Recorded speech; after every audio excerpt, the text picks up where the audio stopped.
Jai Shri Ram. Okay, so today we start with Canto 20. Even as Sri Ram issued forth from the palace of Queen Kaikeyi, the inmates of the Gynecium burst into a piteous wail, extolling the princess's virtues.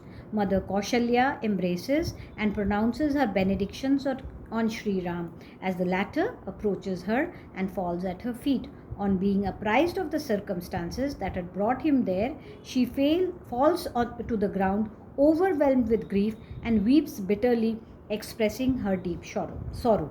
The moment Sri Ram, a veritable tiger among men, issued forth from the gynecium with joined palms, a loud and pathetic lament arose from the mouth of the ladies of the gynecium. The same Sri Ram who used to attend to all affairs of the gynecium, unenjoined by his father, and who was our resort and protector till now, will go into exile today. Sri Ram, a scion of Raghu, has since his very birth ever been attentive to us, precisely to the same degree as he is to his mother Kaushalya. He who did not feel angry, even though spoken harshly to, avoided words provoking anger in others, and appeased all who were angry with him, will go into exile from this place today. Alas, the foolish king of this foolish king of ours, who is foregoing Sri Ram, the support of all living beings, is bringing destruction to the entire living creation. In this way, all those queens not only decried their husband but also wailed loudly like cows bereft of their calves.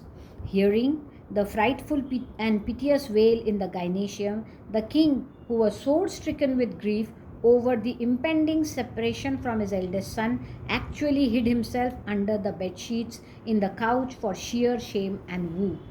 Deeply afflicted to find his near and dear ones plunged in grief, Sri Ram, who was noted for his self-control, proceeded for his part to his mother's apartment along with his younger brother Lakshman, drawing a deep, audible breath like an elephant. He saw seated at the entrance of the section of gynecium reserved for Kaushalya the aged and most respected chief of porters and many other porters standing. The moment they beheld Sri Ram, all flocked to his side and hailed the scion of Raghu, the foremost of the victorious, with shouts of victory. Having passed through the first gate, he saw at the second elderly Brahmins well versed in the Vedas and highly respected by the emperor. Bowing low to the aforesaid elders, Sri Ram beheld at the third gate females and girls as well as aged men intent upon guarding the entrance.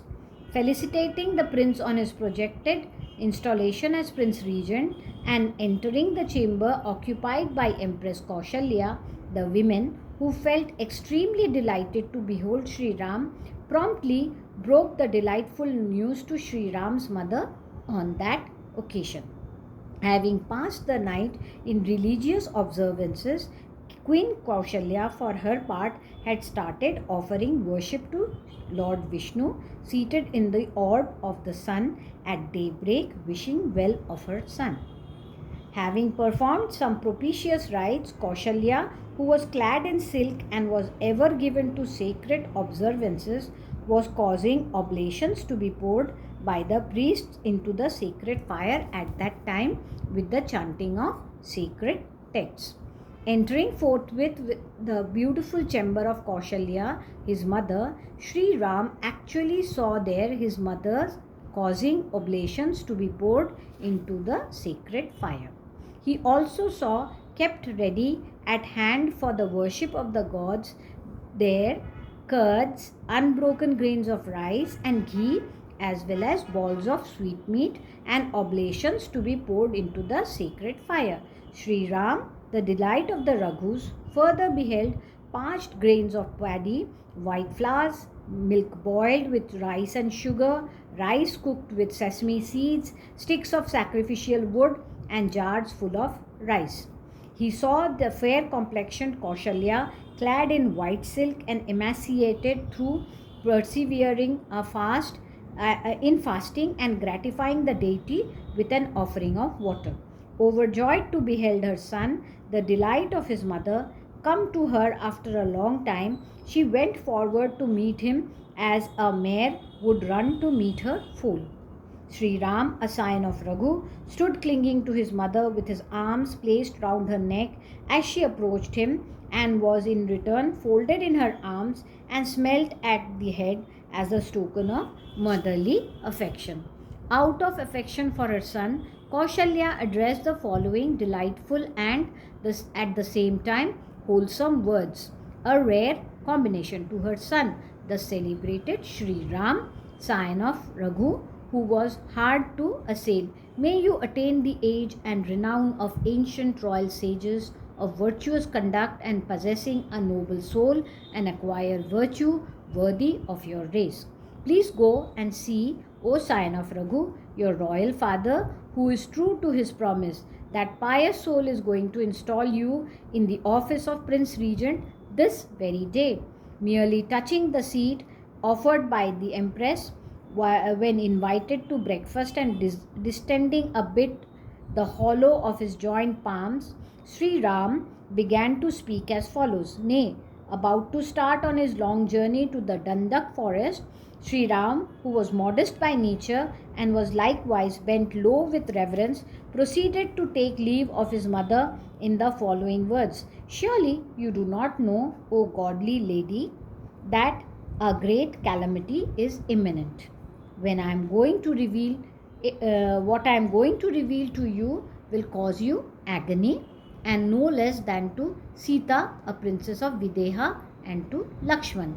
I am just going to proceed to Dandak forest. What shall I do with this bejeweled seat? Time has now arrived for me to occupy a mat of kusha grass. Indeed, for 14 years I shall actually live in a lonely forest, subsisting like ascetics on bulbs, roots, and fruits, and giving up the royal fare. The emperor is conferring the office of Prince Regent on Bharat and exiling me to the Dandak forest as an ascetic on the other hand. As such, I shall live in a lonely forest for 6 years, and 8 wearing the barks of wild trees and living on fruits and roots.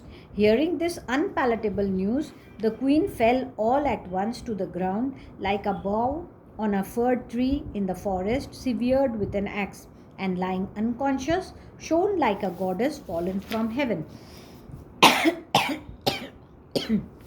Seeing his mother,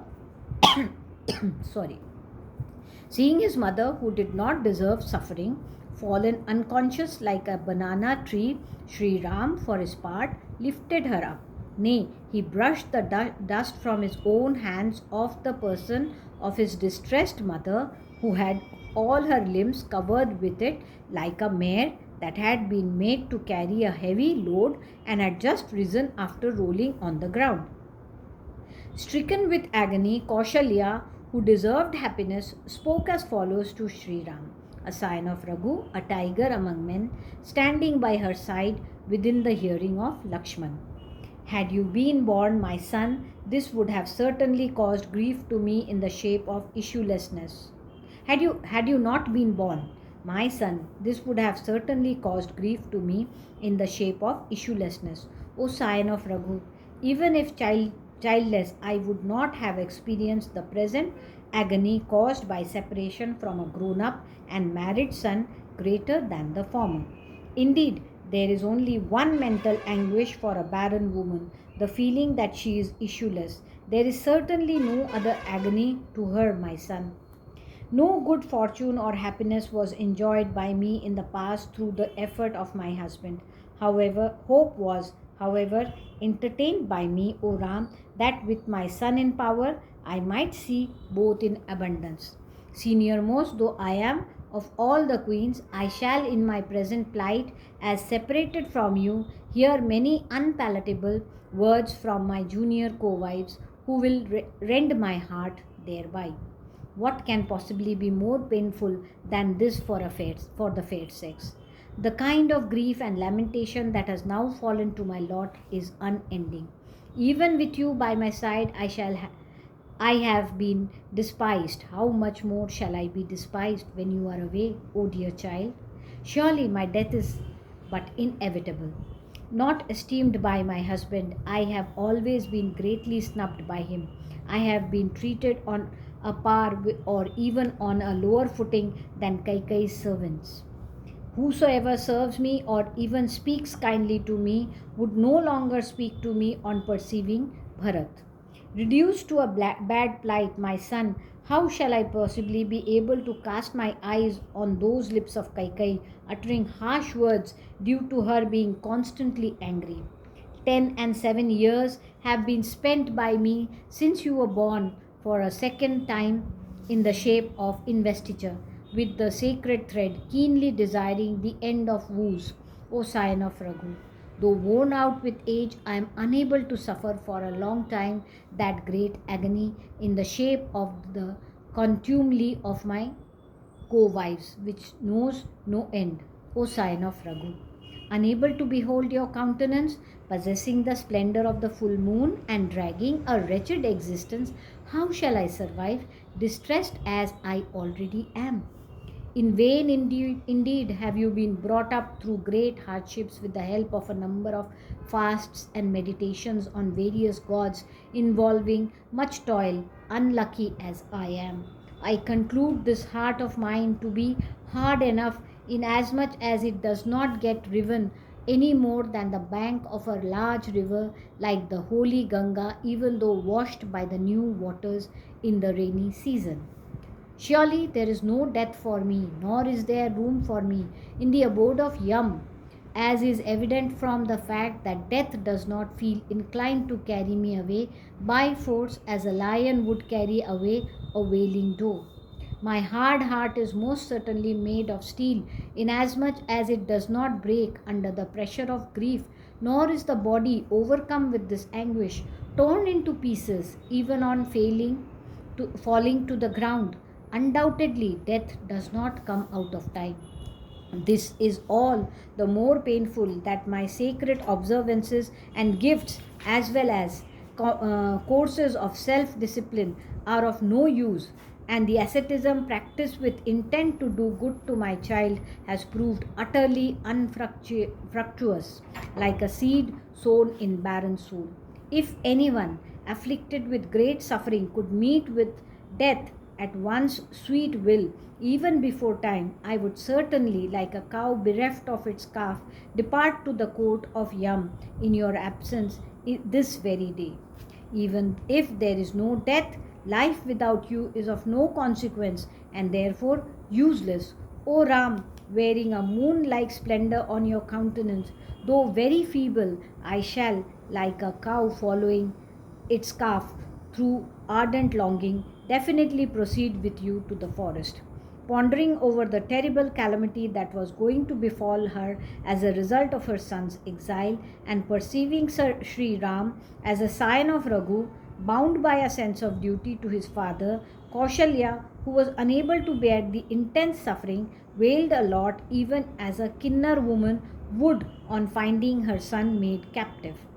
Thus ends Canto 20 in the Ayodhya Kand of the glorious Ramayana of Valmiki, the work of a rishi and the oldest epic. So the next canto is very long. This one was also. So I'll end here, and next canto I will read. I will record another video. Jai Shri Ram.